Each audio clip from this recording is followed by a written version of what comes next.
Kulak gitseniz ben.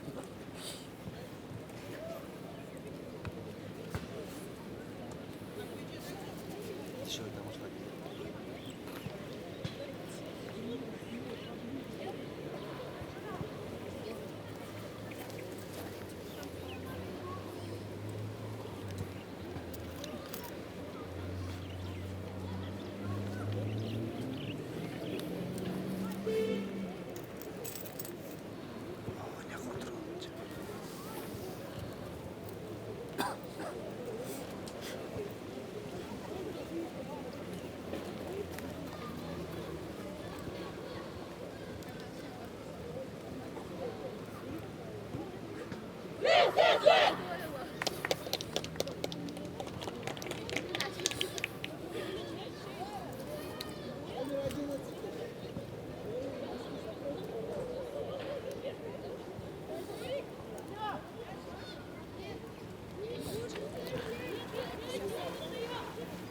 Саламатсыздар бардыктуу спорт сүйүүчүлөрү, футбол көрөрмандары. Кайрадан сиздерге Ордолу Ош шаарынан салам жолдойбуз. Ахматбек Сүйүнбаев атындагы Ош шаарынын Борбордук стадионунун жасалма чөбү үстүндө өтүп жаткан кыздар арасындагы чемпионаттын финалдык бөлүгү тагыраагы 4 мыкты деп тандалган командалар бүгүн тайпалык айланпа системасындагы оюн аркылуу көп упай чогулткан команданы таап, алар чемпион деп таанылышат. Күндөн экинчи беттеши бүгүн оюн талаасында Жүзшор Алга жана Ысык Көл командалары оюн алып барууда. Оюн ак кийимчен өздөрү билгендей Алга командасы, ал эми кызыл түстөгү Ысык Көл командалары. Акырындап оюндун башынан тартып сиздерге таныштырсак, командалар курамын алгачкы оюн эрежесин бузуу демек айыптоодо алгачкы болуп саналат. Командалардын курамы: Ысык Көл командасынын курамын тааныштыралы. 22 номурда Айдай Курманова, 11 Айназик Рыспекова, 23 Халила Токтобаева, 8 Медина Рыспекова, Самара Калмурзаева, 15, 18 Үмүт Язова, 6 Кымбат Омурбекова, 17 Айпере Саскеева, 7 Диана Канатбекова, 5 Айдана Бекенова, 2 Сейл Абидин кызы, Айжана Бакытова, 19, 3 Толганай Алмазбекова, 1 биринчи номерда Жайна Омурбекова, дарбазачы жана ошондой эле 71-чи Нурия Бакытова. Азыр учурда сиздерге жалпы Скөл командасынын курамын тааныштырдык. Старттык курам менен аралаштырып эле запастагы оюнчулар дагы сиздерге аты жөндөрүн тааныштырдык. Ал эми команда машыктыруучусу Кундуз Таалайбек кызы бүгүн Алга командасынан Алга командасына каршы оюн көрсөтөт. Ал эми Алга командасынын курамын тааныштыра турган болсок, 31-чи номерда команда капитаны Нурсулуу Мырзакулова, 31-чи номерда 22-чи Гүлниза Анарбекова, 22-чи Медина Нурлан кызы, 19-чу 6-чы Делаида Мырзалиева, 44-чү Улара Качыбекова, 8-чи Айсалкын Исмаилова, 7-чи Нагима Туралиева, 7-чи Аяна Каратаева, 1-чи дарбазачы Виолетта Дудочкина, 5-чи Айдай Нурлан кызы, Татьяна Казначеева, 17-чи номерда Жибек Канатбекова, 3-чү дагы бир капталсын кошуп берүү Скөл командасы үчүн берилген. 2-чи Жаныгүл Кадырбек кызы, 10-чу Алия Канкелова, 23-чү Асем Тургунбаева, 98-чи Юлия Ламакова жана 24-чү Айжан Медетбекова. Дал ушул курам бүгүн Скөл командасына каршы беттеш өткөрөт.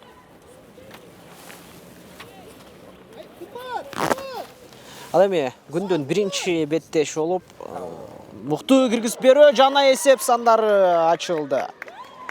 Өтө керемет бурчтан чыгарып берүү стандарттык абалды азыр Скөл командасы пайдаланып кетүүдө. Бул гол кимдин эсебине жазылат деген суроо туулуп турат. Себеби бурчтан чыгарып берүүдө Скөл командасы бурчтан чыгарып берүүнү аткарган. 8-чи номердагы Медина Рыспекованын көтөрүп берүүсү дарбазачы жана коргоочуларга тийип чыккандыгы үчүн бул гол дал ошол Скөл командасынын 8-чи номердагы оюнчусу Медина Рыспекованын пайдасына жазылат болушу керек. Дагы бир чабуул.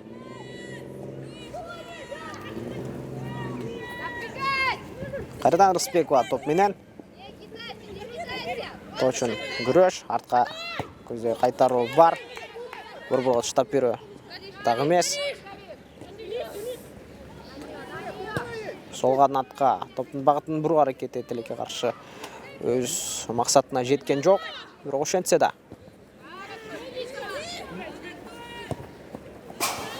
чабуулдар уланат.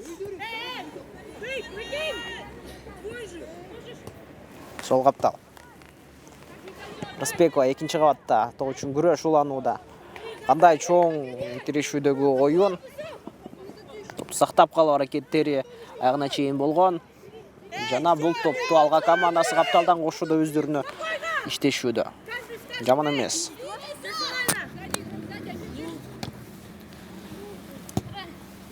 Борбордук бөлүк. Буга чейинки беттеште күндүн алгачкы беттешинде Каганат жана Майлысуу юность командалары кезигишкен. Анда эсеп сандары 2-1 болуп жыйынтыкталды. Каганат Ош командасы өз үйүндө ишенимдүү жеңишти багындырды жана алгачкы 3 упайды өздөрүнүн эсебине жазып кое алышкан. Ал эми бүгүнкү бул жолку 2-чи беттештин дагы жеңүүчүсүн сиздер менен чогуу аныктайбыз. Ардактуу көрөрмандар, Кыргыз спорт ТВ каналында сиздердин кызматташтарда мен Улукбек Салий уулу жана кесиптешим Жуманасыр Сапанов. Ош шаарынан сиздерге мыкты буйругуздар кыздар арасындагы оюндо футбол мелдешин жагдырып берүүдө. Оң канаттан чабуулга карай озуп баруу. 17-чи номердо көтөрүп берүү жана кооптуу жагдай, бирок топ дарбаза артындагы торчого тийип жыйынтыкталган. Татьяна Казначееванын көтөрүп берүүсү өз максатына жетпей отурат.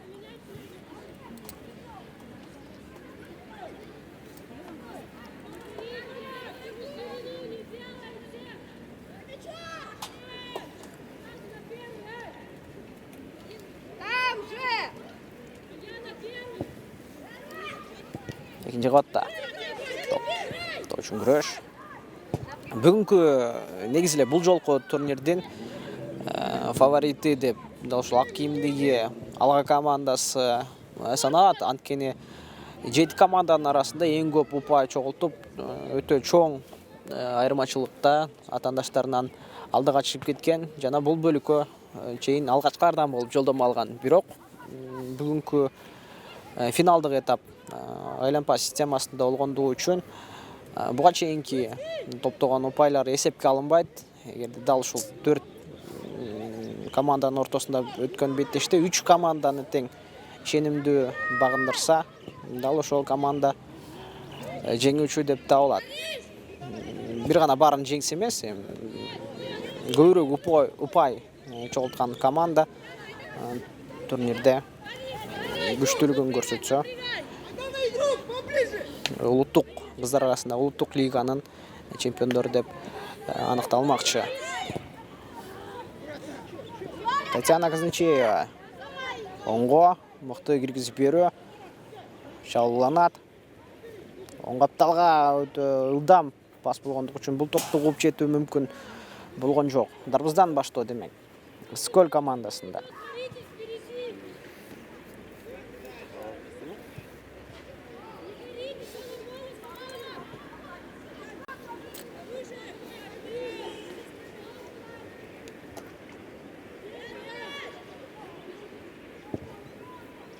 Куаттуу жеткирүү борбор бөлүккө чейин.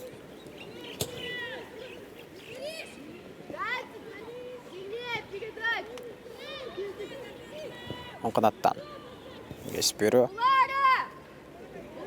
Тоочун күрөш.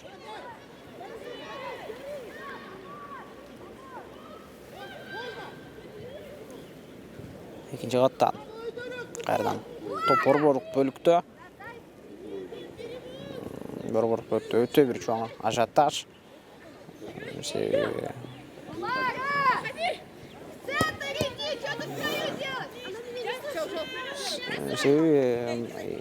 Балдар арасындагы, эркектер арасындагы футболдон айырмаланып, бул кыздар арасында футбол көбүрөөк борборлук бөлүктөн өөрчүүдө, чабуулдар да, топ сактап калуулар да. Оң канаттан чалы карай чыгып барат. Кеңге карай жеткирүү аракеттери. Скөл командасынын экинчи катар сандагы оюнчусу Сейил Абидин кызы. Сейил Абидин кызы бул оюнчуну бир гана футболчу эмес, машыктыруучу катары дагы буга чейин көрүп келгенбиз. Айрыкча 17 жашка чейинки кыздар арасындагы өткөн кубокто ал өзүнүн командасын бул Скөлдүн командасын жакшы алып келип турнирден өзүнүн машыктыруучу катарында дагы мыктылыгын көрсөтө алган. Эми болсо өзү мына мынтип өзүнүн курдаштары менен биргеликте улуттук лиганын биринчилиги үчүн ат салышууда. Сейил Абидин кызына чыгарып берилген топ. Топту сактап калууда оң капталдан чалы карай чыгып барат. Тоочун күрөш токтой уланып келүүдө, коргонуу бөлүгүндө дагы ишенимдүү оюн жана бул топту чыгарып кетишкен. Борборлук бөлүктөн чабуул өрчүшү керек. Арткы бөлүктөн топту алышкан. Алга командасынын оюнчулары. Демек, борбордо Гүлниза Анарбекова оңго карай кошуп берүүдө, топту кууп жеткен соң Улара Качыбекова топту капталсыздан кошуп берүүдө команданын пайдасы үчүн иштей алды. Арткы бөлүккө демек Анделяида Мырзалиева капталдан кошот.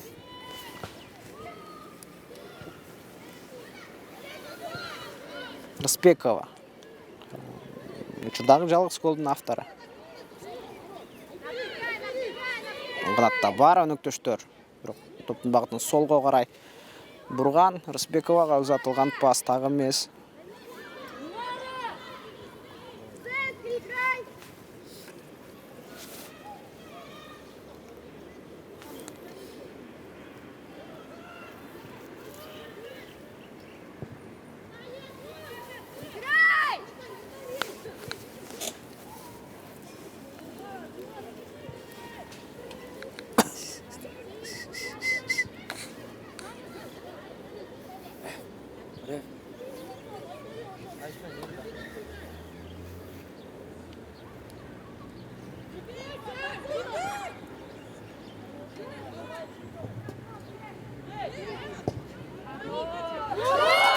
Мықты соққу 77-ші қатары санындағы ойыншы Алға командасының намысын қорғаған Аяна Қаратаеваның соққысы намытеп есеп сандарын теңдеуге жардам беруді.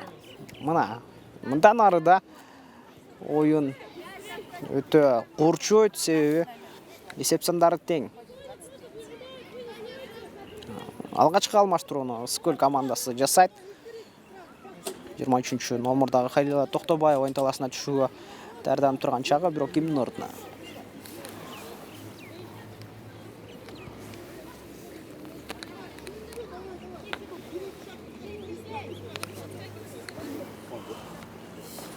Өте керемет соққыны атқарған жуырда Қаратаева.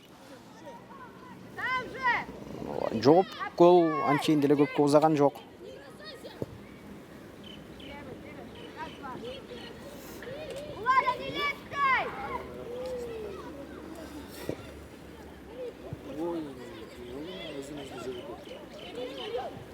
Дай! Сама атакуй! Сама Нагима, помоги!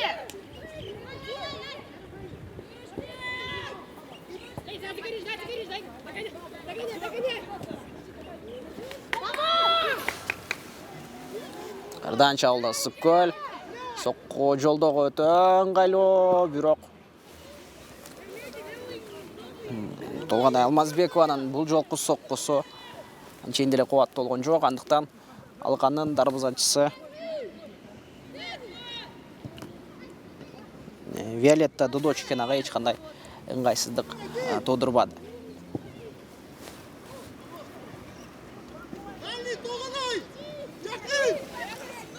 Сейла Бизин қызы артқы бөлікі. Очень күреш. Тоқтой ұланып келеді.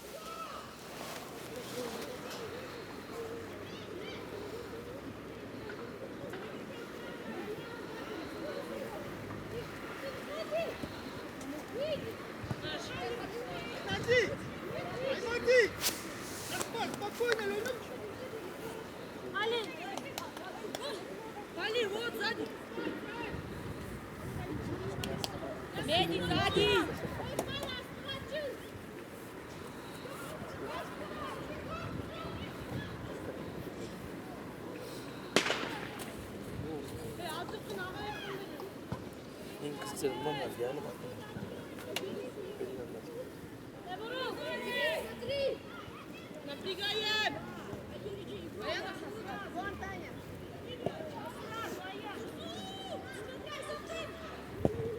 Не глядя, Аяна, просто вперед, дай! Не глядя, дай вперед. Все, отлично. Играй! Быстро играй!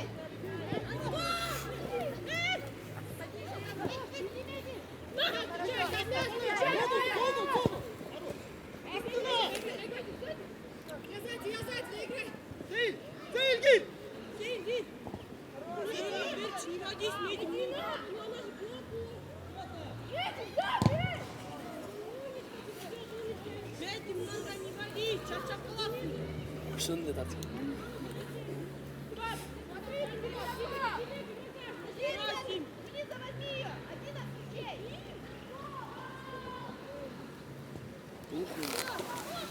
Шығарып беруі.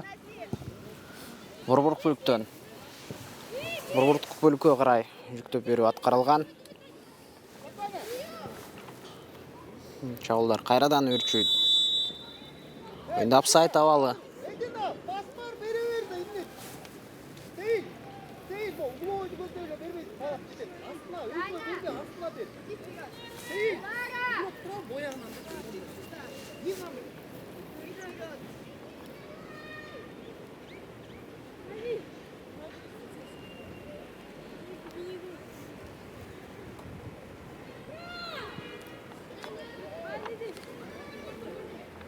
Айыптауы апсайт авалынан топ ойынға қардан қошылған.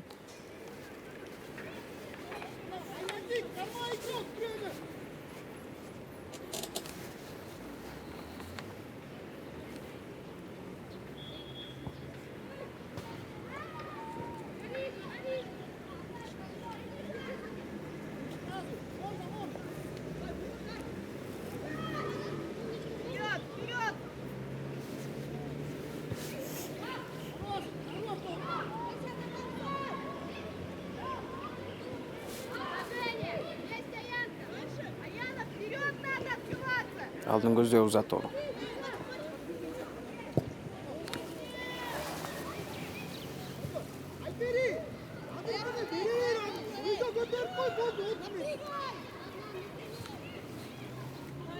Все, выходи потихоньку.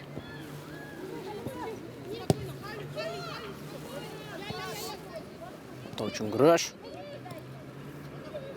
Сейил Абидин кызы атындаштардын арасында үч коргоочуга каршы ойналып барабаса да өнөктөштөр кайрадан айпанттын ичине киргизип берүүгө жетишкен. Чабуулда ысык көл, бирок дарбаза шаарында Копол элкон ойын Рысбекова тарабынан касыныш кырыгынын жаңыруусу менен аяктаган.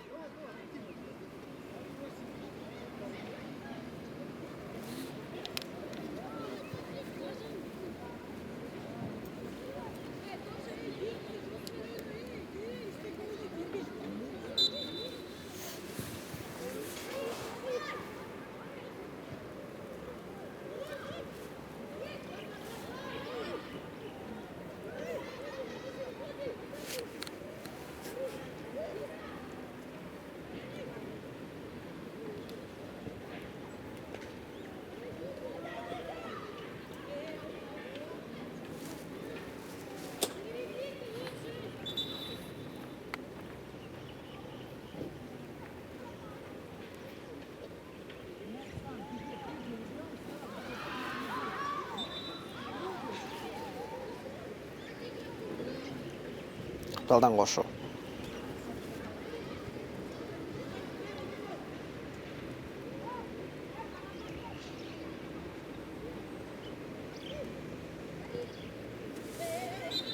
Энергиясы бузулду. Алганын пайдасы үчүн албетте. Айптон. Оң канатка карай узатуу. Коргонуу бөлүгүндө мыкты көрсөтүлгөн оюн ысык көлдүн чабуулу сол бөлүктөн борборго карай узатылган. Кайрадан солдо 18-чи номурдагы oyunчунун борборго киргизүүсү Рысбекова. Тайпатынан алыстатып топту алып кеткен.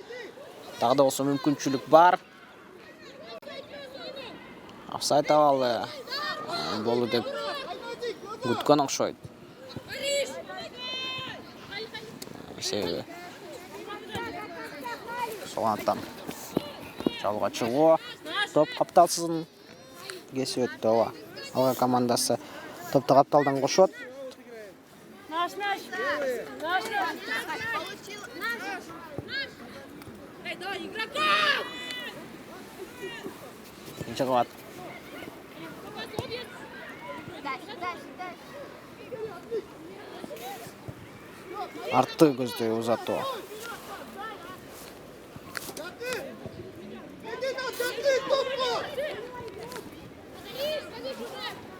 Борбордон. Бирге карай көтөрүү, чыгаруу жана топту кууп жетүү гана калган. Татьяна Казначеева. Андан биринчи болуп.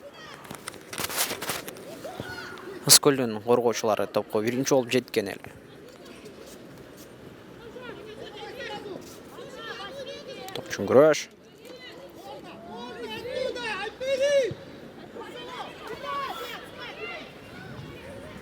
Борборго жеткирүү.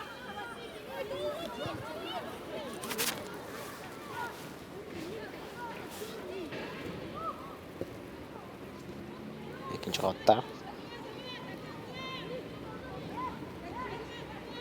Көздөй топту контролдоо Ысык-көл командасында өтө ийгиликтүү болууда.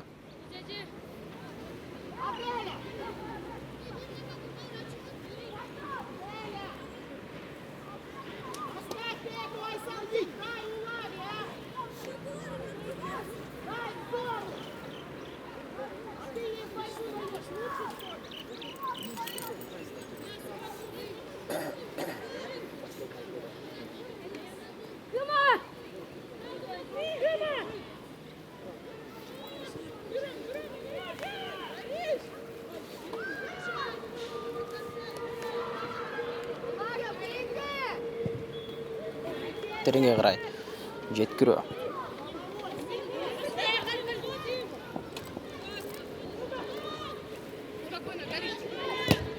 Сол үчүн күрөш.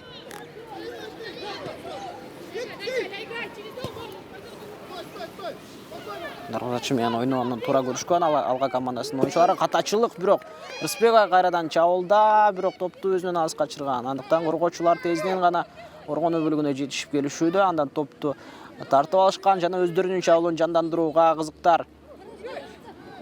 Бул бөлүктөн да оюн эрежеси бузулган жок. Офсайд абалында Сейил Абидин кызы.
Оң канатка жүктөп берүү, бир аз кубаттуу.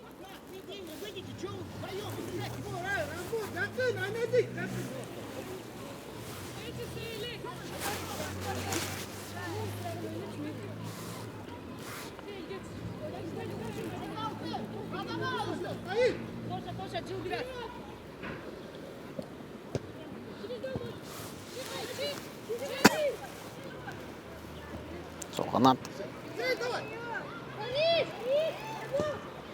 Борборго кесүү. Керемет техника менен учурда топту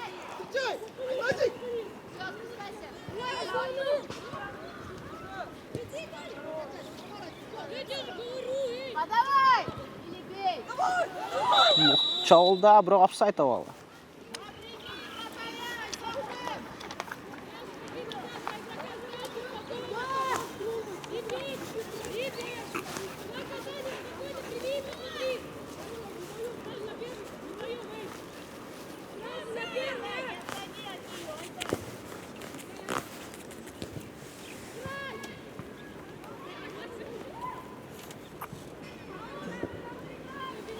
Борбордон Рысбекова кайрадан чабуулда. Оң канатка таштап берүү. Сейил Абидин кызы топту кууп жетти. Бирок тоғандан кайрадан ылдамдуу болууда. Балким параллелдүү эмес, диагональ пас азыр ага узатылганда мыкты чабуулдун жаралышына күбө болмокпуз. Капталан кошуу. Атка кайтаруу. Дарбазасынан сурулуп чыккан, дарбаза бош калууда. Сейил Абидин кызы топтун дарбазачага каршы оюн. Оюн эрежеси бузулду.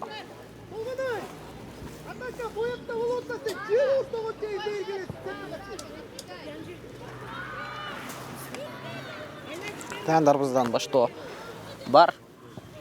Алдын көздөй узатуу экинчи кабатта. Команда капитаны ойын алып барган. Үчүн күрөш.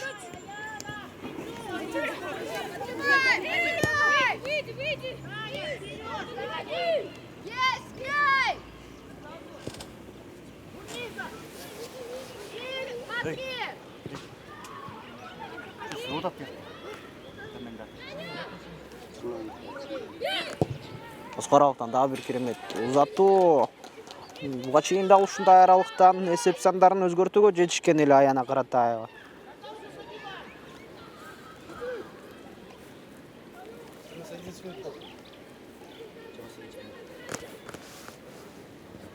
Бул жолкуста алардын ага эле удалаш болуп, бирок гол жаралган жок болгону. Жазгырбалуу, Скөлүн чабуулу бөлүп менен.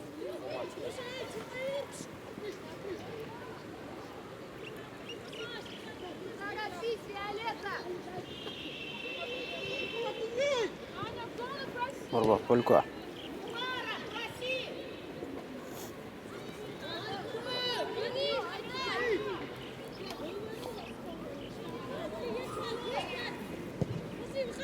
Қуаттуу ұзату. Алдын көзді.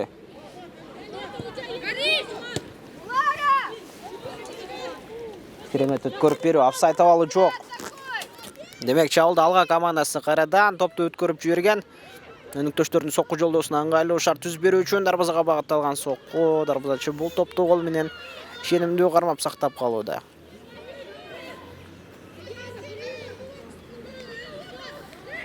Жаман эмес, чабуулдардын саны да, оюнда комбинациялардын, эпизоддордун жаралуусунда да эч кандай айырмачылык жок. Скөл командасы тескерисинче алга командасына салыштырмалуу кооптуу учурларды көбүрөөк жаратышууда. Чабуулда алга.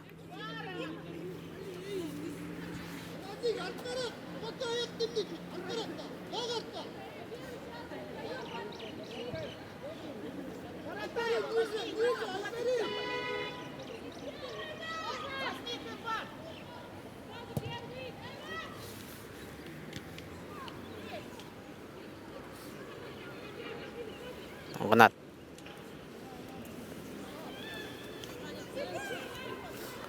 Оңдон киргизип берүү. Карадан дарбазачы өз жайында.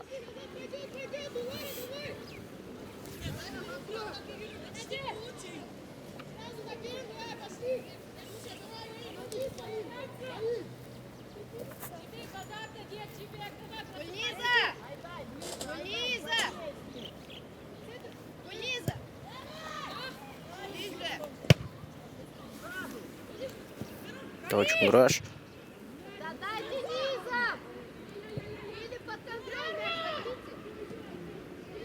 Ikkinchi qatta.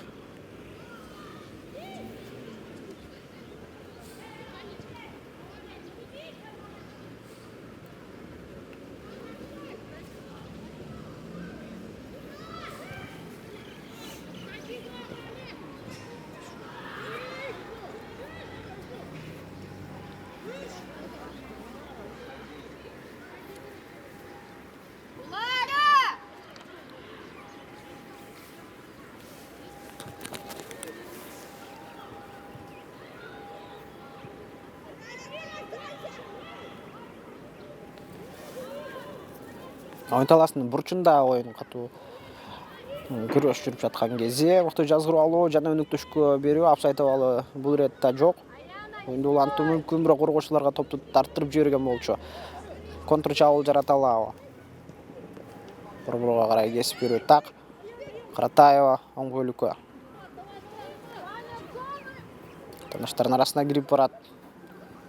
Мыкты кесип берүү кайрадан Татьяна.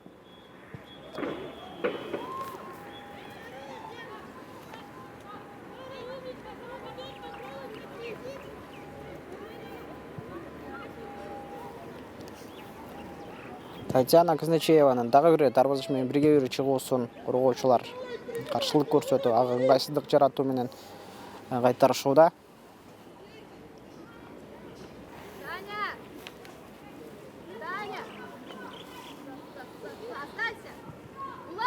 Талдан кошуп берүү демек.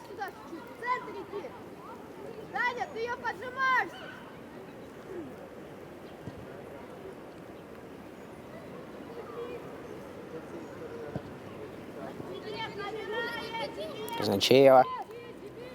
Борбор менен кесип берүү. Сол канатта өнүктөшүн балким байкаганда жакшыраак комбинацияны жаратуу мүмкүнчүлүгүнө ээ болушмак.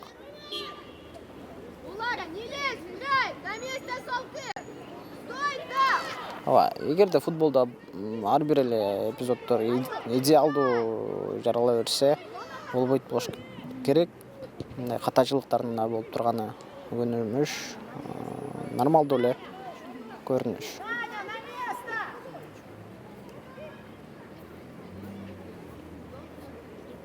Кайрадан дарбазасын таштап чыгуусу. Дагы бир кайтарылган чабуул.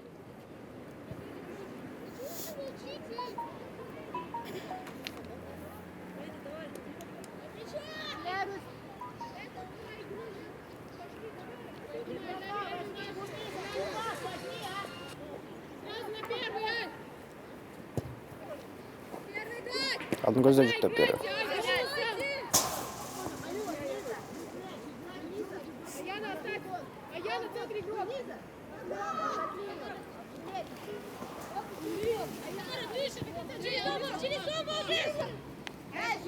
Артқы бөлік.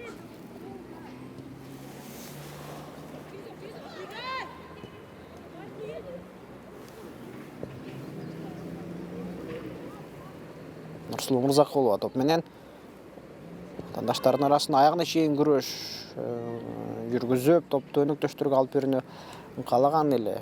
Бирок қуаттуу пас топтың ойын таласынан сыртына чыгуусу менен жыйынтыкталды. Капталсынан кошуп берүү андыктан Ысыккөл командасына өтөт. Ыргытып берүү.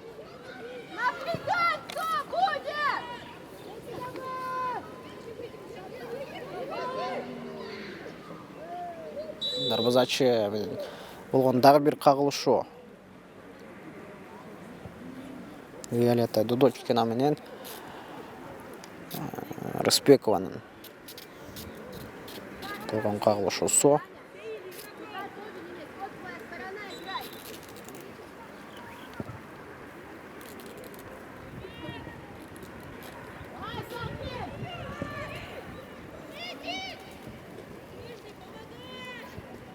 Рыспекова жана Мырзакулова ортосунда болгон топтолашуу. Мырзакулова топту өнүктөшкө өткөрүп берген.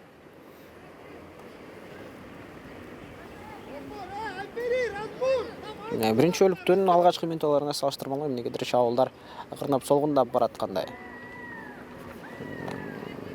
Же кыздар чарчады.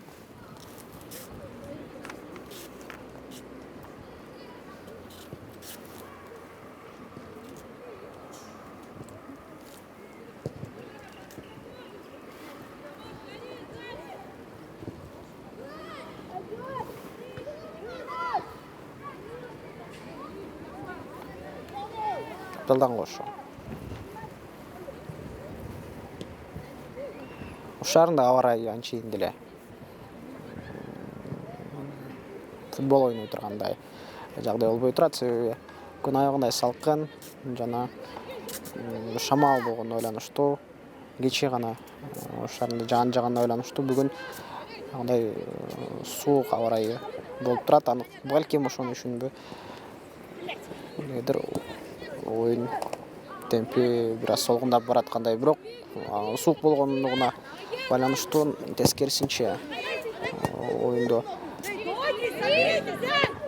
oyundун темпин кайрадан жогорулатыш керек. Анткени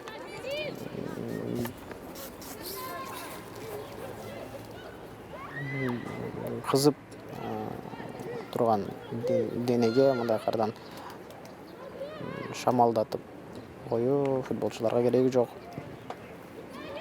Тумолуп калуусу мүмкүн. Жакшы чабуулда алга командасы сокку жолдогу ыңгайлуу жагдайды күтүүдө. Бир аз көбүрөөк топ сактап койгондой жана анчейин кубаттуу эмес сокку. Дарбазачы бул топту да эч кандай кыйынчылыксыз гана топту тосууда.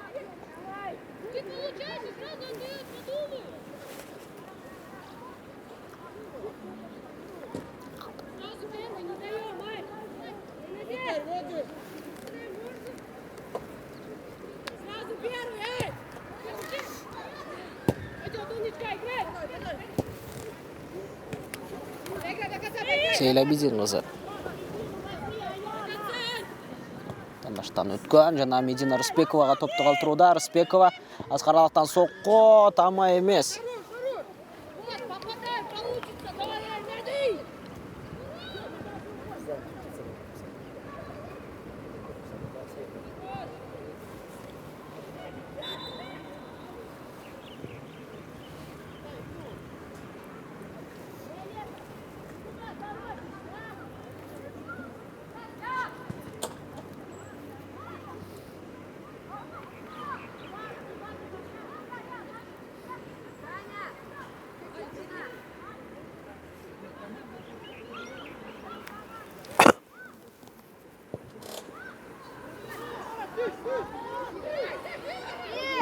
Жана дарбазачы менен дээрлик 1-1.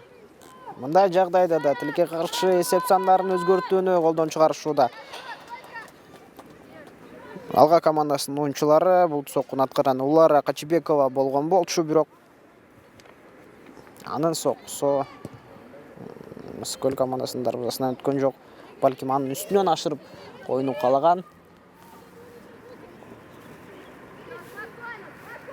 Себеби Алга командасынын дарбазасына караганда Скөлдүн дарбазасынан бою сакадай бою Сары Алтын кичүү бойлуу болгонуна байланыштуу анын үстүнөн ашырууну балким каалагандыр. Анын бирок Скөл командасынын дарбазасынан бою кичүү бойлуу болгону менен бир канча сейвтерди жасап, атаандаштарынын соккуларынын көпчүлүгүн кайтарууда.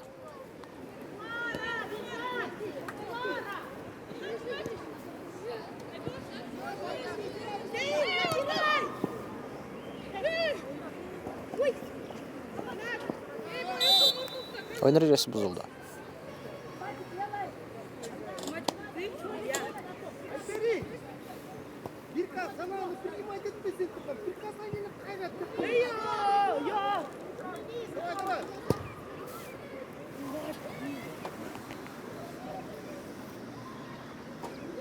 Алдын көздөө жеткирүү.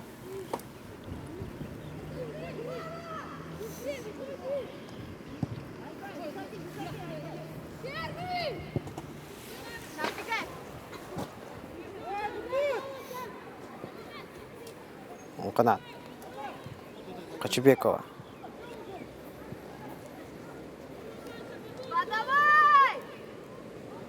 Борбордо топ.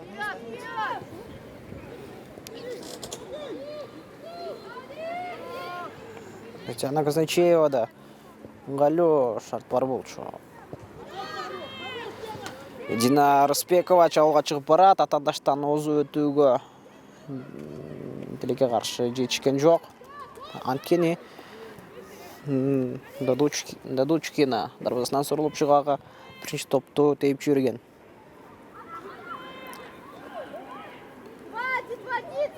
Борбор менен уланган комбинация. Шпеговна оң канатка берилген пас дагы эмес.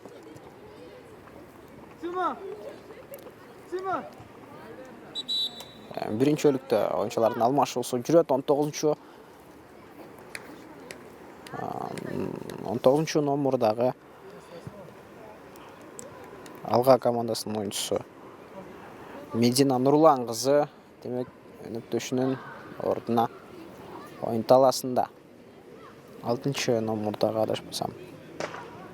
Жок, Жаныбул Кадырбек кызы оюн таласын таштап чыккан көрүнөт.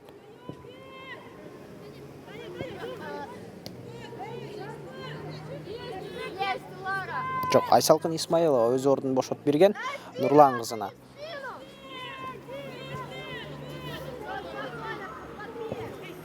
Толканат.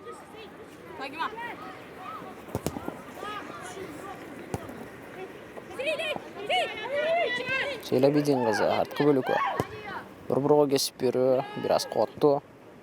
Мырзакулова бул топту коргонуу бөлүгүнөн кайтарып жетишет. Качыбекова топтукко бироксы келген жок. Оң канаттан кайрадан чабуул офсайд абалында Нурлан кызы, андыктан ал топко чуркоонун кажети жок болчу.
Қайрадан Құтталдан қошу.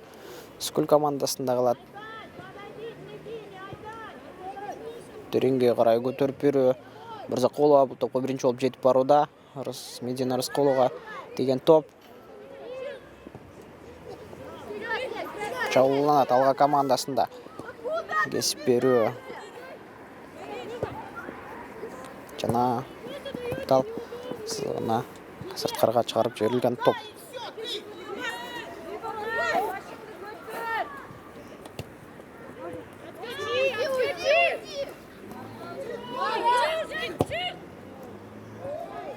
Бұнықы бүлікі кіргізі, бірақ апсайт ауалы. Олара Қачыбекова. Апсайт ауалында олчу Татьяна Казначеева. Бәлкім мана апсайт ауалында екен білген емес, же білсе деле бұл пас. Пасты қаруда. Жеткіріп беруге әрекет қылуда.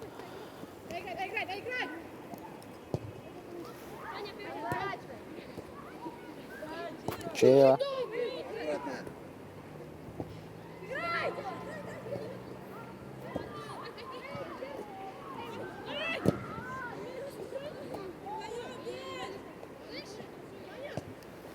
Солғана.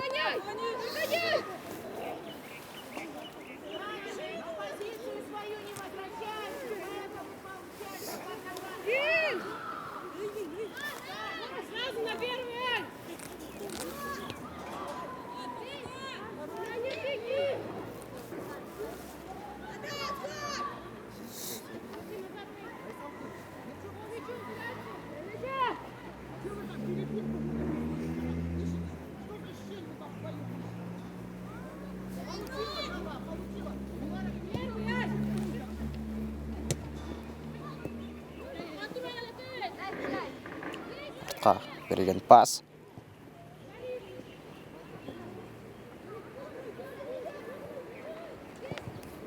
Солғанат. Жана жоңғана сыртқа тейіп жөрілген топ. Тимур Тоқтабаевтың башқы қалсындағы шықырығы жаңырды бірінші өлік үшін ардақты көрермандар. Есеп сандары 1-1 болып жиынтықталуда. Алға жана Скөл командаларының ортасында болған беттештен бірінші өлігінде. Алда дағы бір ұстар ойын бар, бөлік бар. Андықтан өткіріп жүрбеңіз. Арбаңыздар ардақты спорт сүйіншілері, қайрадан сіздерге салам жолдаймыз. Ошары қыздар арасында өтіп жатқан футболдың ұлттық лига ойындарынан екінші бөлігі. Тағырағы бүгін алға жана Скөл командалары ортасында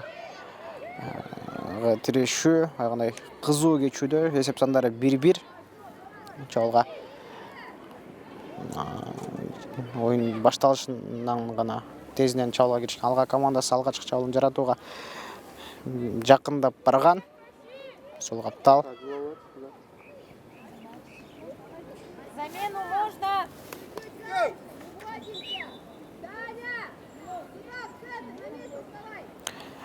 Есеп сандары 1-1 болып жиынтықталған. Бірінші өлікті стандарттық ауал. Скөл командасы бұрыштан шығарып беруіне өте игілікті пайдаланып, атандашының дарбыза торына гол жаратуға жетішкен. Ал еме алға командасын 77-ші номердағы ойыншысы Қаратаева Қаралықтан атандашынан дарбыза торына керемет соққысын жолдап, керемет гол жаратқан.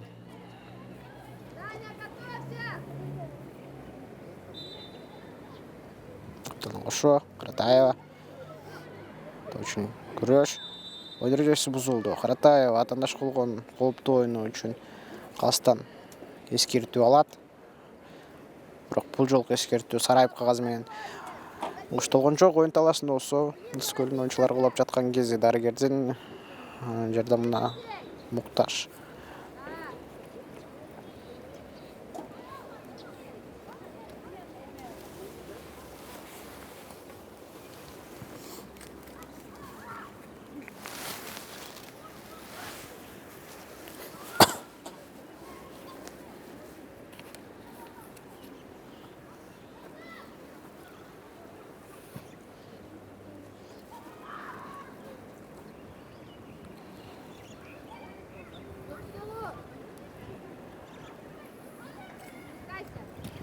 прямой golne кете беле.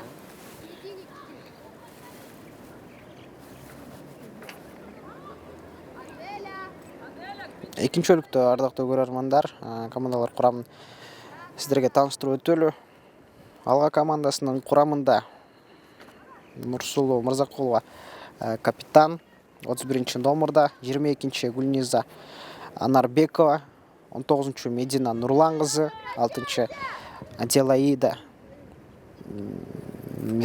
Мырзалиева, 44 Улара Качебекова, 8 Айсалкын Исмаилова, 7 Нагима Туралиева, 77 Аяна Каратаева, 14 София Немченко, 1 Виолетта Додочкина, 5 Айдай Нурлан кызы, 17 Татьяна Казначеева, 3 Жибек Канатбекова, 2 болсо Жаныгул Кадырбек кызы, 10 Аделия жок, 10 Алия Канкелова, 23 Асем Тургунбаева, 98 Юлия Ломакова, жана 24 Айжан Медетбекова. Сколько командасынын чабуулу Медина Рыспекова чабуулда болгон. Жана кооптуу оюн Медина Рысбековадан. Бирок Рысбекова өз оюн таласына кулап жатат. Эми айыптоо болсо алга командасы үчүн ыйгарылат. Жана ошондой эле машыктыруучу Пак алга командасынын машыктыруучусу.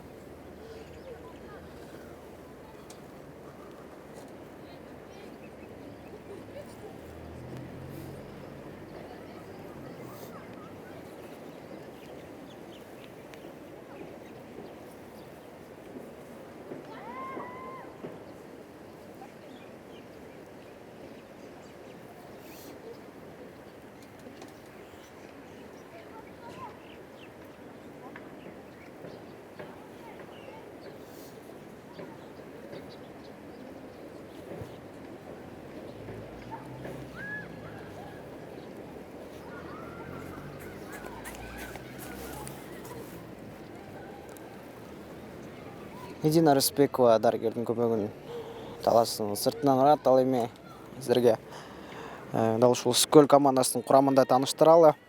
22 номерда Айдай Курманова, 11 Айназик Рыспекова, 23 Халила Токтобаева, 8 Медина Рыспекова. Ушурда дарыгердин жардамын алууда талаасынын сыртында. Самра Калмурзаева 15, 18 Үмүт Иязова, 6 Кымбат Өмүрбекова. Тоочун күрөш. Жана алыскы арактан кубаттуу сокко 23 номерда Асем Тургунбаева тарабынан аткарылган. Тилекке каршы эсеп сандар өзгөргөн жок. 18 Үмүт Иязова, 6 Кымбат Өмүрбекова, 17 Айпере Саскеева, 7 Диана Канатбекова, 5 номерда Айдана Бекенова, 2 Сейил Абиддин кызы, 19 Айжан Бакытова, 3 Толгонай Алмазбекова жана 1 Жайна Өмүрбекова. Ал эми Нурия Бакытова болсо 71 номерда. Кайрадан чабуул.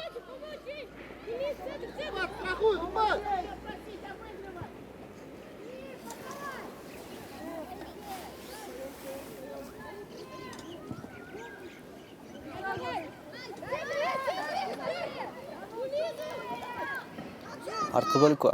Тоочун күрөш.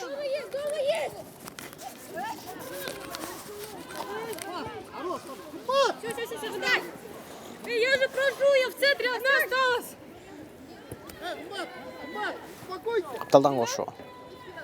Вперед, давай, вперед. Любой мяч, любой.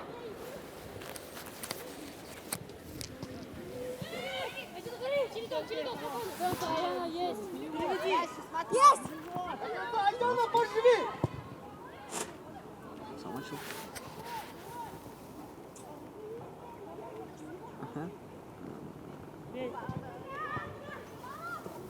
Ахмат Азбир сааттан өтүп барабыз. Да, хорошо, Сема. Сема,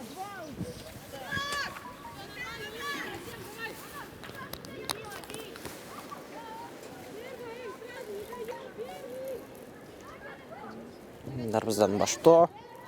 Аны көздөй борбордук бөлүктөн. Ардактуу көрүүчүлөр, маалымат иретинде кайрадан айта кетейин, бүгүн Ош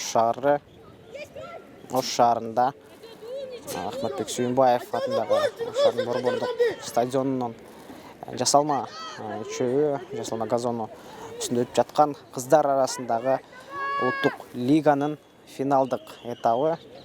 Мында командалар 4 мыкты делген команда бул бөлүккө чейин чыгып кете алган. Алар Оштон Каганат, Жалалабадтан Юность, Бишкектен Алга командасы, ошондой эле Ысык-Көл командалары финалдык этапта беттеш курушууда. Тайпалык система аркылуу оюн жүрөт. Тагырага айланпа командалар ар бир атаандаш менен беттеш курушуп, көп упай чогулта алган команда улуттук кыздар арасында улуттук лиганын жеңүүчүлөрү деп табылат. Алгачкы беттеш күндүн биринчи беттеши орун алган Каганат жана Юность командалары ортосунда эсеп сандар 2-1 болуп жыйынтыкталган болчу. Ал эми бүгүнкү күндүн экинчи беттеши Ысык-Көл жана Алга командалары ортосунда эсеп сандар азырынча 1-1. Стандарттык абал Ысык-Көл командасынын пайдасында, аралыктан сокку жолдо жана кубаттуу дарбазачы Дудочкина керемет топту тосуп кайтарууда, бирок ыкчам чабуул жаратуу үчүн бир аз кечиккенди. Оң канаттан көчүп берүү. Тебе можешь сама пройти чуть-чуть. Можешь даже утонуть в огороде. Топ дарбазачынын колунда калат. Андыктан Жайна Өмүрбекова алдыны көздөй. Забежай, Жанов. Узаткан пасы.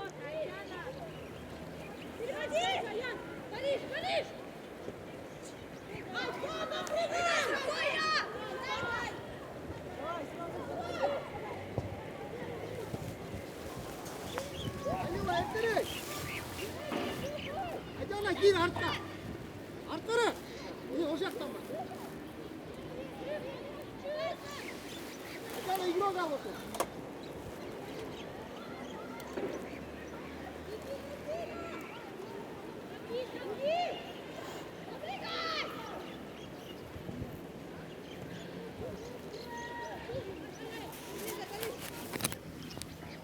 Айдана скорость. Давай, Сома.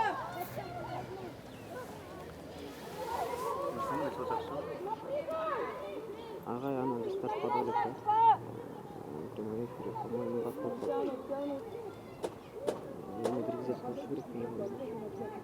Аяна, 17-й. Не садись слишком низко.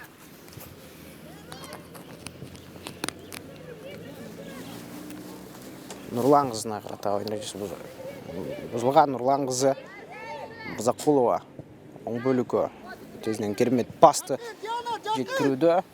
Атандаштан озу өтө алган жок. Каптал сызыгынын четинде. Сразу, не думай, вообще не думай.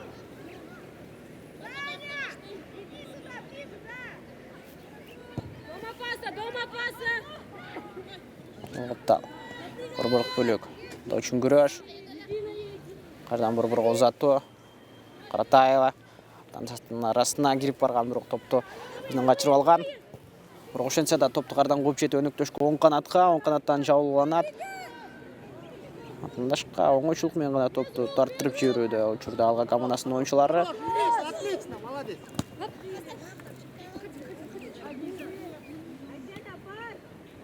Оң канат. Киль!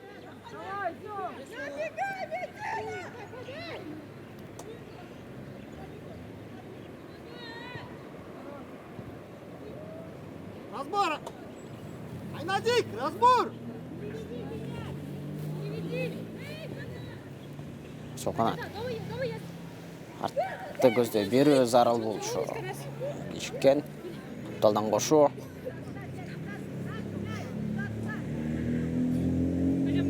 Артка.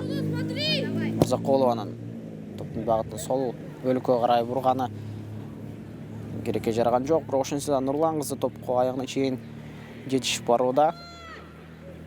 Атымдаштардын арасында.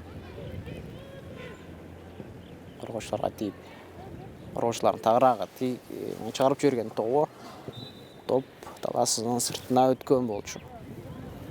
Бурчтан чыгарып берүүнү алга командасы алса болчудай.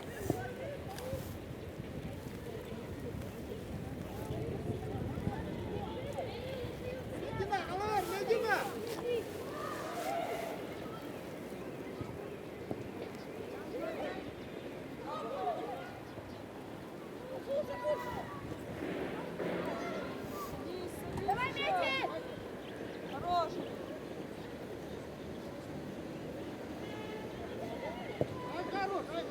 Эй, Диана, разворачивайся! Вперед, вперед, вперед! Волга! До конца, выжимай! Айнес, наша умничка! Не води! Ай, конечно, сынок! Есть!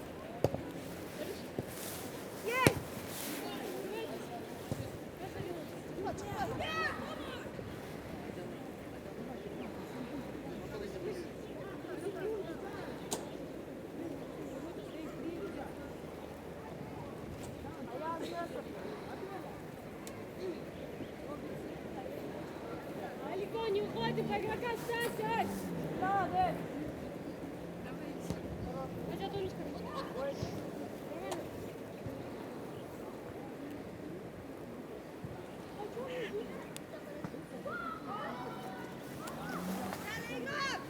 По игрокам сядьте! Капталдан кошу. 11-й бой!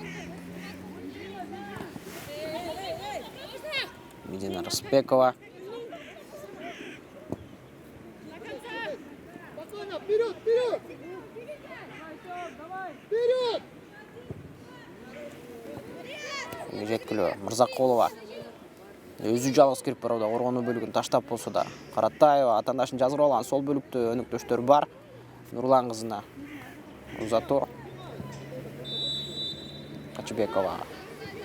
Апсайда алдында болчу. Нурлан кызы демек калыс капталдан чилекчесин көтөрүү менен билдирүүдө. Товарищ судья!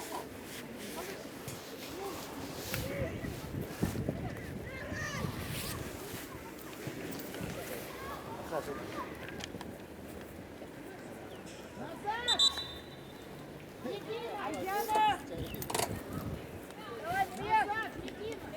Сядь, сядь, сядь! Домой, садись!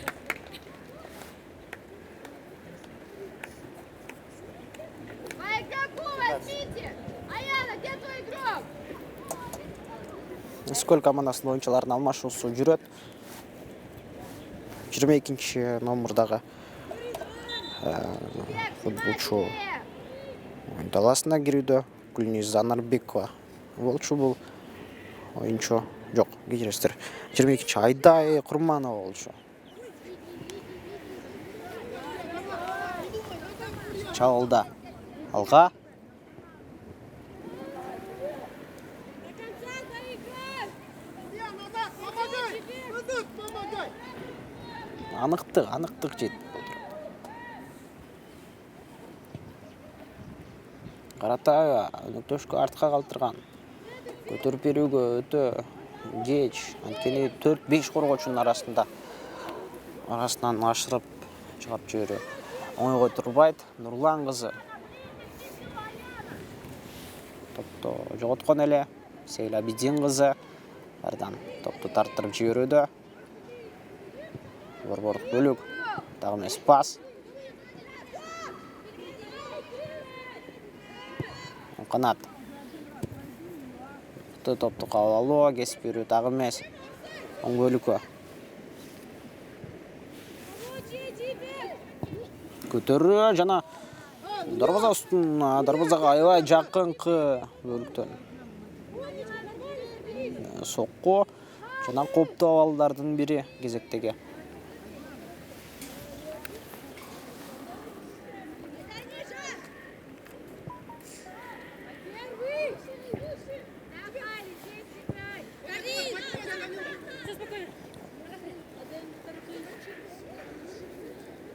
Камила!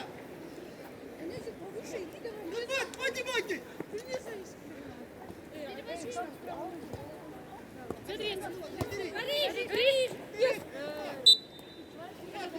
Они решили бұзылды. Поспокойнее, уйдете, поспокойнее. Группа болды. Напрягай, когда хорошо.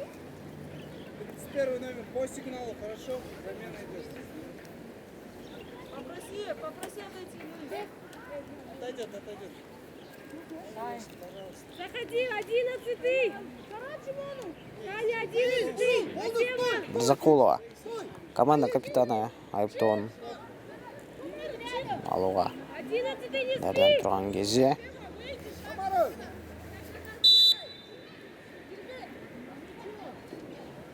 Мырзакулованың керемет қош берүүсү дарбазачынын тамай колуна жетүүдө. Юрия, гол! Жайна, давай, быстрей!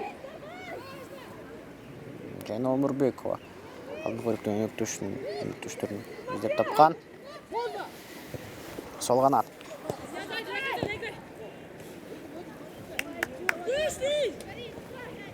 Бөлүк.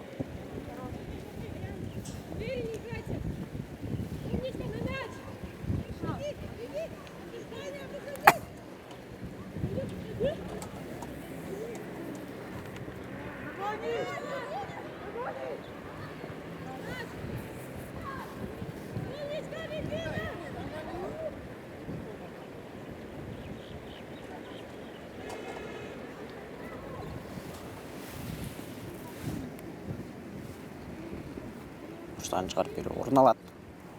Алга командасынын пайдасында Нурлан кызы топ алдында.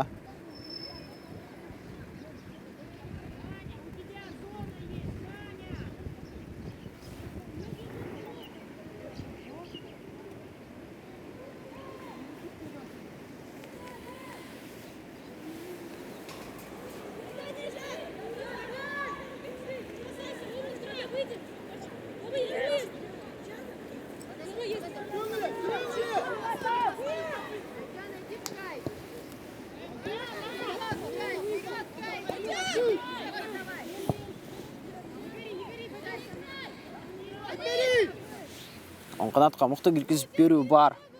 Алила, жабы жonu! Мыкты кургон да көрсөтүп жетишүүдө.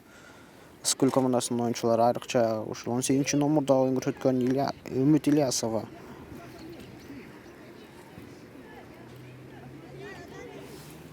Он канаттан дээрлик бир кооптуу чабуулду гана айтып көрүп жүрбөсө калгандарынын баарын тазалоодо.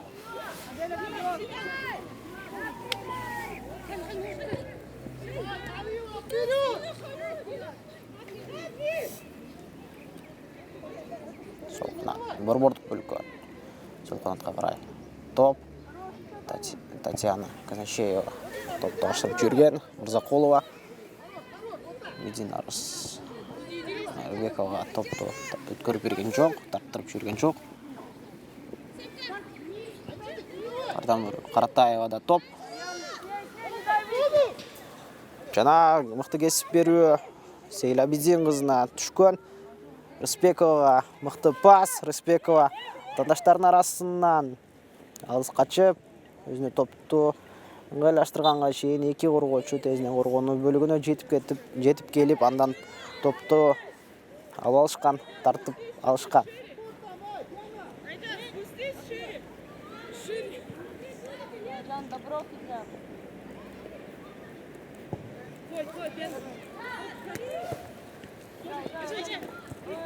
Очень күрөш.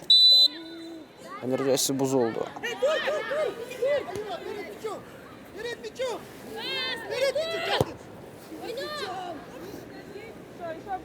Борбордо.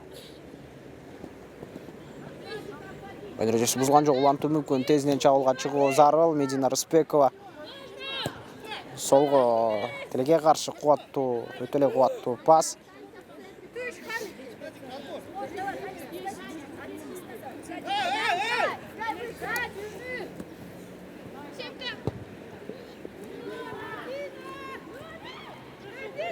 Онан жөн гана топту ой талашынын сыртына тээп жиберүү чечими да туура Айдай Курманова тарабынан. Анткени басым бар болчу. Алга командасы акырындап прессингге чыгып барып, мынтип басымды күчөтүп жаткан.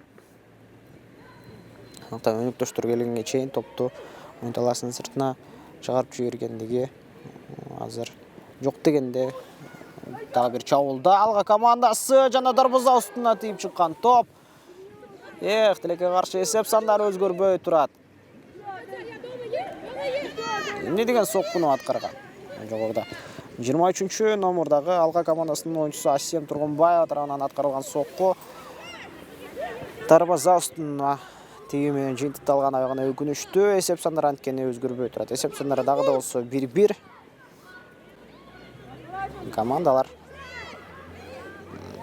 тең чыгуу менен тең бирдей оюнду көрсөтүшөдү. Буга чейинки жылкы улуттук лигада кыздар арасында чемпион деп табылган команда да ошо алга командасы болгон эле. Демек учурда алар чемпион деп айтуу толук мүмкүн. Бирок атаандаштарына азыр чейин деле өтө чоң айырмачылык менен оюнду көрсөтүшпөй турат. Зачем?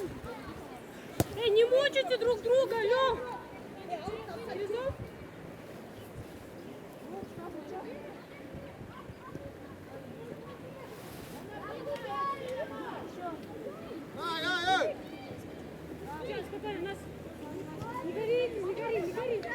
Самара!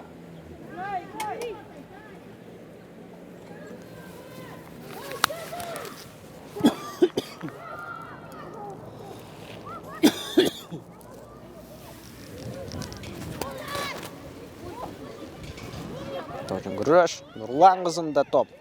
Дарбазага багытталган сокку. Кайрадан дарбазачынын тосуусу менен жыйынтыкталып отурат.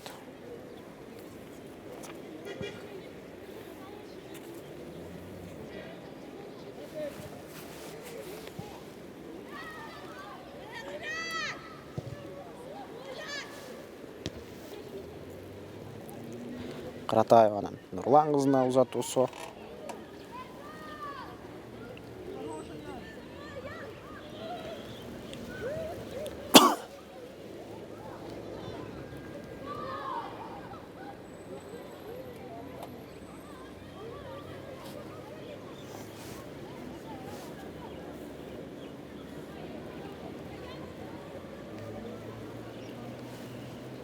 Өндүрүүсү бузулган Каратаева карата.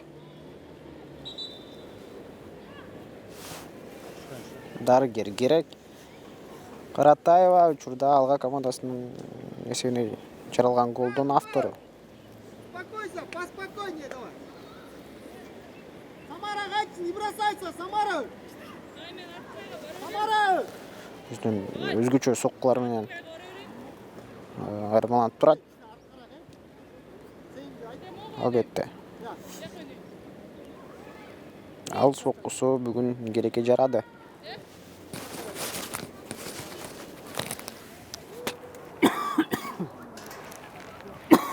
Самара!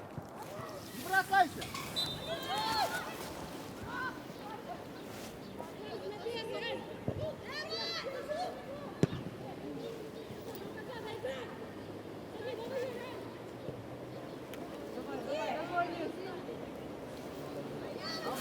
Алила, жаб игру!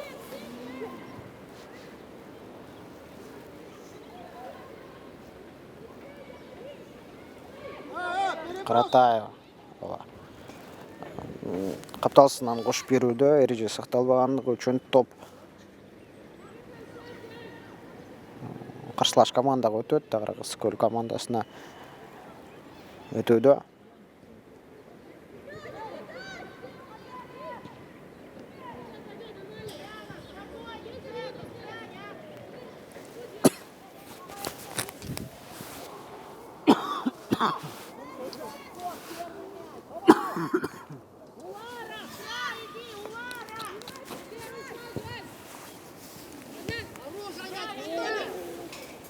Мырзақұлова топ сақтап қалған. Сол қапталдан Нұрлан қызы. Борборға Сейлабитен қызы. Тағымес пас.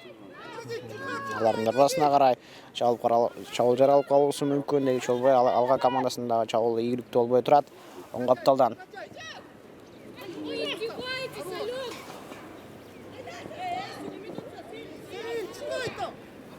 Дин қызы. Мырзақұлова тағыра. Алдыңғы бөлікі Татьяна Казначеева. Топты қуып жетіп барып қапталысынан қошуына. Команда пайдасы үшін жетеді. Айбери, алу жону!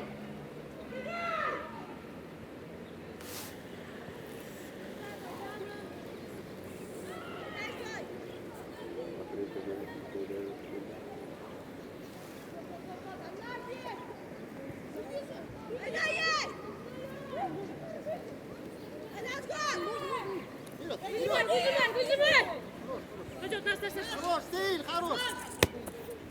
Қаптал. Содан қошу. 6-шы батыр сандағы ойыншы. Мырзалиева тарауының. Мырзақұлова тарауының тағырағы. Жүктіп беру атқарылған. Қорғаушылар бұл топты да қайтарышуда.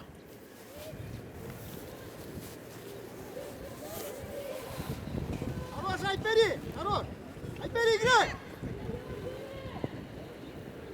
Борбордық бөлік.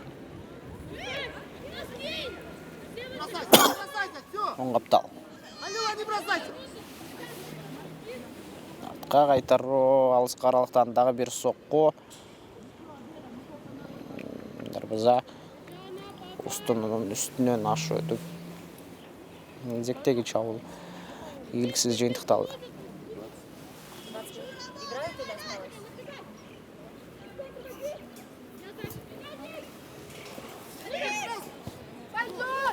Сейлабитен қызы жалғырай шығып баруда. Қорғаушыдан ашу өтіші мүмкін. Болчу егерде қарсылық көрсетпегенде. Чауыл тоқты ойды. Қардан жанданады.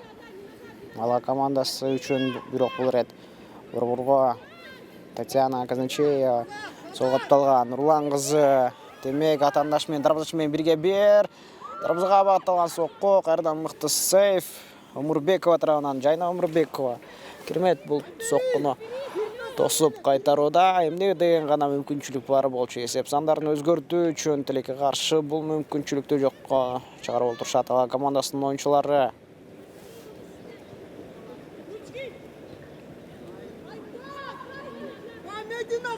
Дағы керек мұндай жағдайларды жарату. Бұл финалдық этаптың алғашқы ғана басқычы. Егерде бірінші ойынды игіліксіз қайсы бір команда жиынтықта қала тұрған болса, ал кейінгі беттештерге сөз түрде өз тәсірін тигізіп қалусы толық мүмкін. Сондықтан әрбір ұпай үшін қолдан келішінше әрекеттерді жасау зарыл.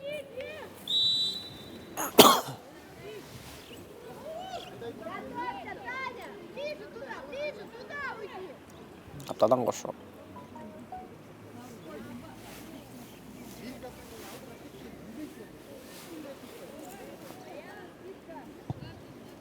Екінші қауат менен көтеріп беру атарылышы керек еле бірақ топ тала дарбыза артына өтіп олтырады.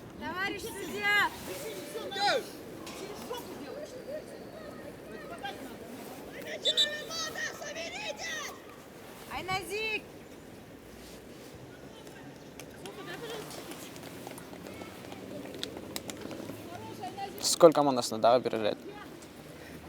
Ойыншылардың алмашуысы жүреді. 11-ші номердағы ойын көрсетіп жатқан. Айназик Рысбекованың орнына 19-ші.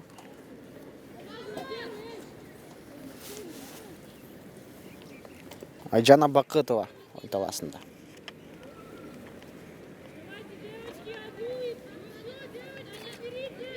Айбери!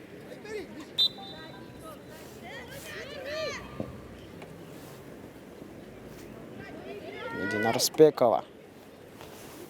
Қаратаева мықты подкатмен өттіштіргі топты өткөріп беруді. Борбор. Алда қарай жүкті.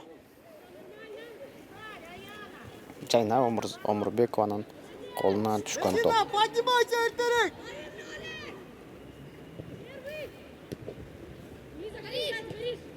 Қаптал. Куда, кет, айнала, Бекова. Чалда топ үшін күреш уланады. Сол Қапталдан аяғына чейін топ жоғотты Мырзақұлова. Бұл топты алдын көздөй тепіп жіберуге жетішуді. Команда капитандық міндетін өзіні азыр тақ атқарып жатқан кезі. 31-ші номердағы Алға командасының ойыншысы. айнади, крас! Өнөктөштөрүнө кеңеш айтып, айрым учурда эскертүүлөрдүн билдирип, керек болсо аларды урушуп, жемелеп койгондагы жайлар болду. Оюнда апсайт абалы кайрадан. Капитандык милдет да дал ошондой сапаттар менен коштолот. Машыктыруучудан кийинки деле ойын үчүн жоопкерчиликтүү адам дал ошол команда капитаны болгондуктан анын урушкандарын оюнчулар түшүнмөй эле кабыл алат болушу керек. Мырзакулова баш менен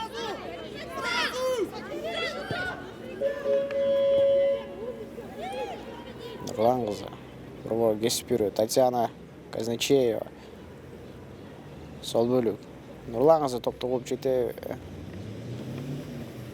жеткен, бирок сактап калган жок. Коргоочулар андан топ тартып алган жана каршы чабуул жаратуу үчүн алдын көздөй узатып берүү. Медина Рысбекова бирок топту топко жете алган жок. Мырзакулова кайрадан топ менен экинчи кабат менен көтөрүп берет. Керемет өткөрүп берүү. Тилекке каршы чабуулда активдүүлүгүн көрсөтө албай турат.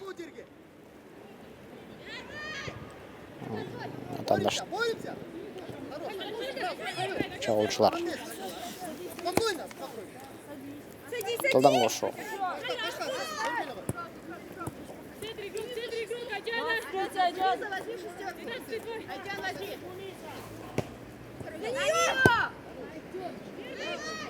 Хорош!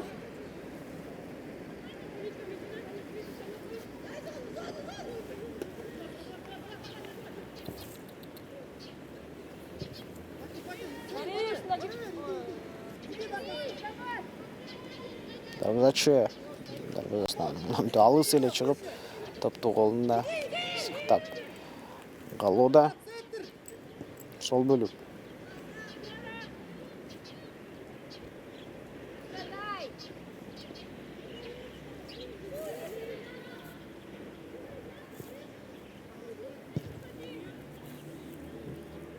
Жөн гана аласынын сыртына тийип жиберилген топ орун алды. Ысыкөл командасынан 15-ші номердагы Самара Калмырзаева тарабынан. Анткени чабуулдардын саны Алга командасынын аягындай көп болуп бараткан. Демек алар жогорку ылдамдыкты алып алышкан эле, алардын денесин муздатып коюу үчүн дагы багытталган сокколду окшойт. Татьяна Казначееванын оң канатка өткөрүп берүүсү эгерде чабуулдагы оюнчуга тийбегенде оң капталында турган 24-чү номердагы Айжан Медетбековага өткөндө офсайд абалы катталмак эмес.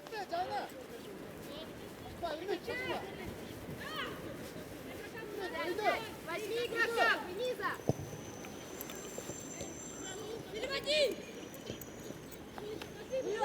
Сол бөлүк Каратаеванын дагы бир кесип берүүсү. Канатта оюнчу бар. Узатуу аткарылган жок. Топ үчүн күрөш. Нурлан кызы артка. Медина Каратаева, жок, Медина Рысбекова. Борбор менен тойту онтат.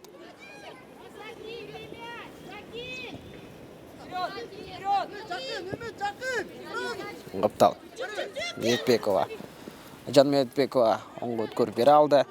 Офсайд абалы. Соберись!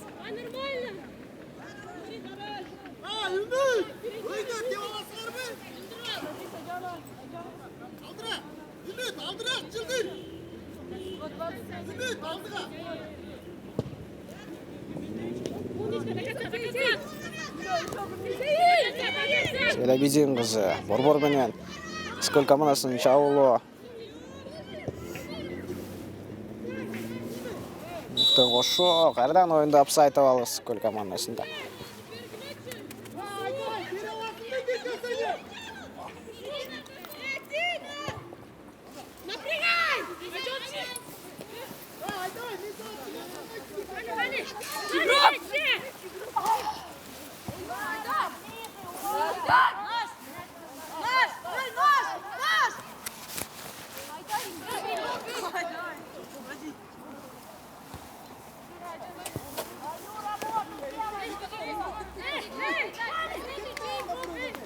Тылдан кошо.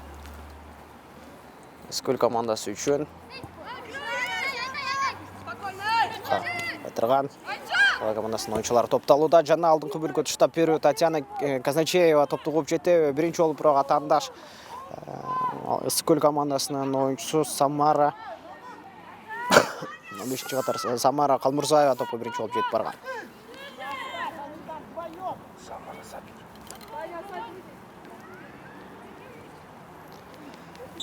Энергиясы бузулду. Сөз түрдө. Алга командасы тарабынан бирок бул рет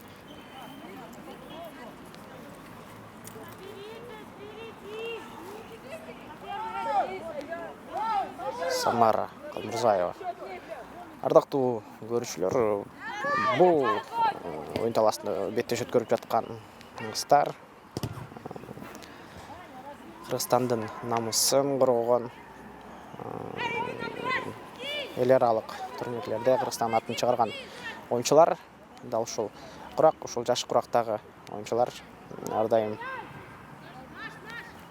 Кыргызстан үчүн беттеш куруп келишет.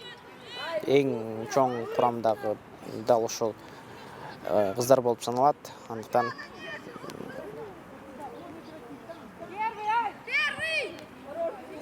алдыңкы жылдары бул футболчулардан эл аралык деңгээлдеги чоң ийгиликтерди, жетишкендиктерди күтүп калабыз.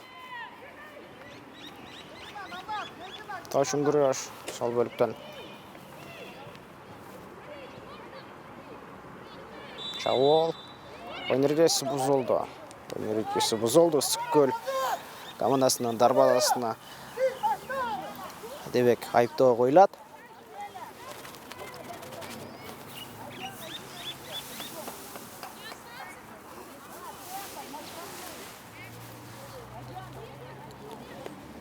Топ алдында команда капитаны Мырзакулова жайгашкан. Ал эми Тосмо Тимур Токтобаев, башкы калыс Токтобаев Тосмонун өз жайына жайгаштырган соң сокку узатылышы керек. Тосмодо Медина Рыспекова менен Сейлабидин кызы.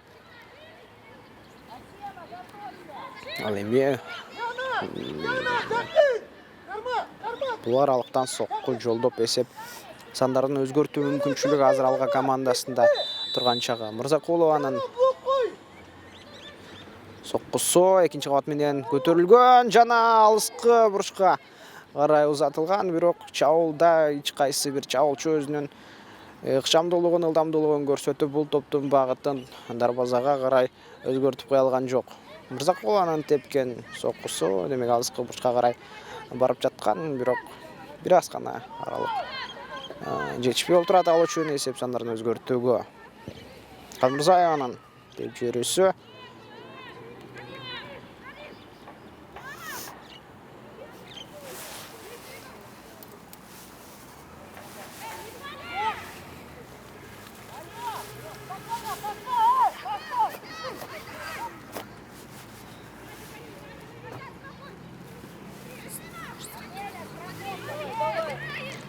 Мырзакулова.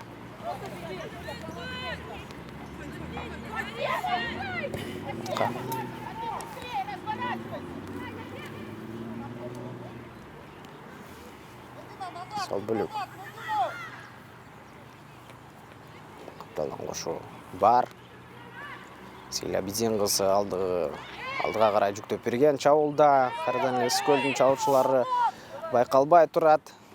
Жооп чабуул жаратуу үчүн алга командасы эсеп сандарын өзгөртүү зарыл. Себеби экинчи бөлүктүн дагы бүтөөрүнө саналуу гана мүнөттөр калды. Эгерде бул эсеп сандары менен командалар оюнду жыйынтыктай турган болсо, анда айрампа системасындағы есеп бойынша алар ұпайды жоғалтышат.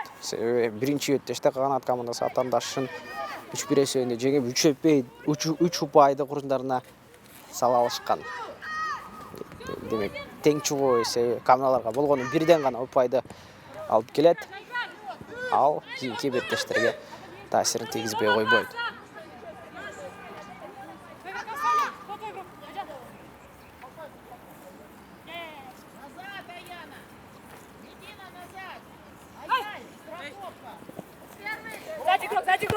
Колик.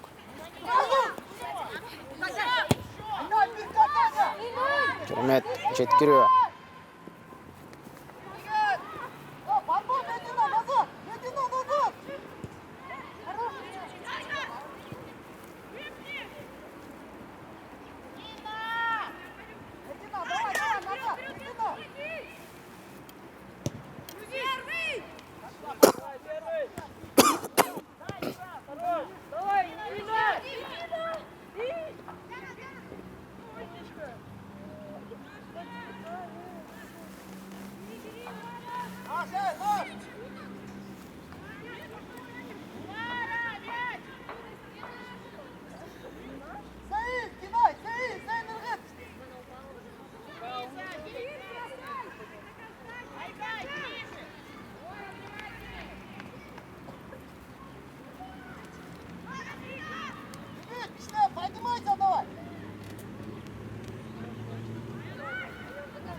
Чауыл алға командасында дарбаза бош қалған.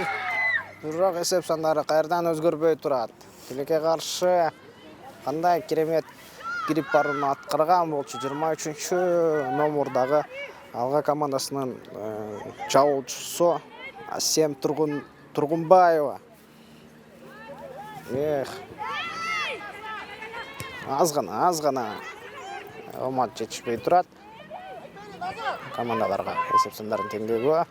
Бірақ ақырқы 10 минутаның жүрішінде Мегедер Скөл командасынан чауыл долған әрекеттерін көрбей тұрауыз. Ақырқы минуталарда көңші алға командасы өзінің активділігін чауылда көрсетішеді.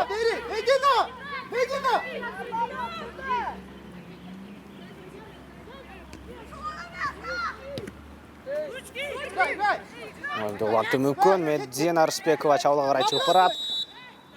Ойын ресі бұзылды. Ойын ресі бұзылған. Алға командасын пайдасын айғарылған топ.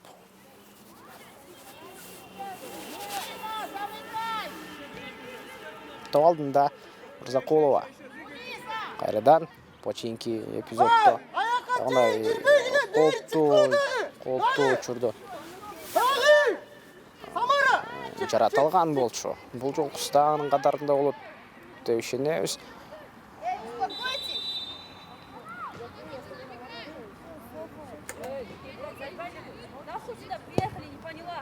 Мұқты көтеріп беру. Жана гол! Мырзақолова. Мұна мүтіп. Жоғырда басы өлі айта кеткенде, есеп сандарының өзгөрісіне дағды олсы капитандық білдетін тағат қаруымен бірге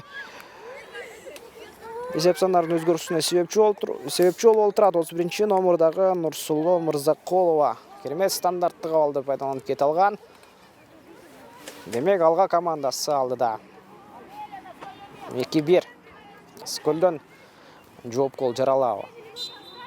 Себебі анчейінделі көп уақыт қылған жоқ.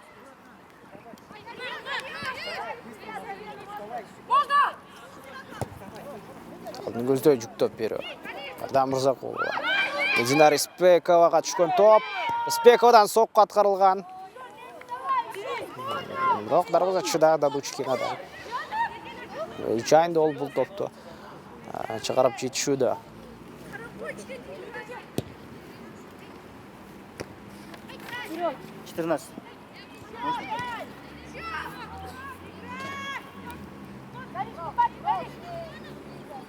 Еще, не дай. Очень күреш. Жана Тимур Тоқтабаевтың финалдығы шықырығы жаңыруда. Есеп сандары боюнча Алга командасы алдыда болуп, айрыкча акыркы стандартты кабалды мыкты пайдаланган Мырзакулованын голу Алга командасына жеңүүчү болушуна себепчи болууда. Демек, Алга бүгүнкү оюндан 3 упайды өз куржундарына сала кетет. Ардактуу көрүүчүлөр, Кыргыз Спорт ТВ каналында сиздердин кызматыңыздарда мен Улукбек Салиев уулу жана кесиптешим Жуманасыр Сапанов. Кийинки оюндардан көрүшкөнчө сак саламатта туруңуздар. Басып эле айта кетчү нерсе, 1-2 ноябрь күндөрү дагы Ахматбек Сүйүнбаев стадионунун оюн талаасында, Жасыл майданында кыздар арасындагы улуттук лиганын финалдык этабы, тагыраагы финалдык бөлүгү улана бермекчи.